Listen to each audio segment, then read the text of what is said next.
Hello મિત્રો, કેમ છો બધા? મજામાં? આઈ હોપ કે તમે મજામાં જ હશો। હા તો મિત્રો, આજે હું આવી ગયો છું સોમનાથની ચોપાટીએ। તો મિત્રો, તમે જોઈ શકો છો આ સોમનાથની ચોપાટી। આ છે મિત્રો સોમનાથની ચોપાટી અને અહીંયાનો નજારો કંઈક અલગ જ છે અને અહીંયા બહુ જ મજા આવે છે મિત્રો આ ચોપાટી ઉપર તો। અને અહીંયા વધુ પૂરતી તો બહારની જ પબ્લિક જોવા મળે છે મિત્રો।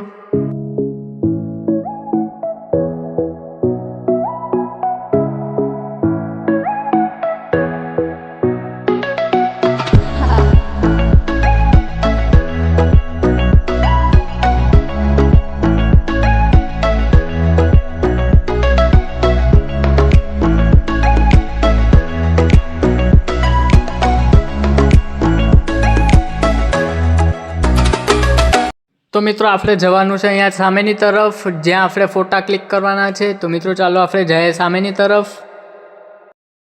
તો ફાઇનલી મિત્રો, હું પહોંચી ગયો છું જ્યાં મારે ફોટો ક્લિક કરવા હતા। હા તો મિત્રો, અહીંયા તમે જોઈ શકો છો, અહીંયા એક સમુંદર છે। તો સમુંદરનો નજારો પણ કંઈક બહુ જબરદસ્ત છે મિત્રો। તો મિત્રો, વ્લોગમાં તમે બન્યા રહેજો, ત્યાં સુધી અમે 2 ફોટો ક્લિક કરી લઈએ। તો મિત્રો, અમે અહીંયા 2 ફોટો ક્લિક કરી લીધા છે। તો મિત્રો, અહીં સામેની તરફ છે હનુમાન દાદાની મૂર્તિ।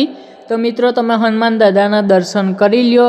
હનુમાન દાદાની મૂર્તિ બહુ સુંદર બનાવેલી છે મિત્રો। અહીંયા તો તમે જોઈ શકો છો મિત્રો હનુમાન દાદાની મૂર્તિને। સામેની તરફ મિત્રો તમે જોઈ શકો છો, આ છે મિત્રો સોમનાથ મંદિર। અને આ બારોબાર જે પૂતળું દેખાય છે એ પૂતળું છે વીર હમીરજીસિંહ ગોહિલનું પૂતળું છે મિત્રો।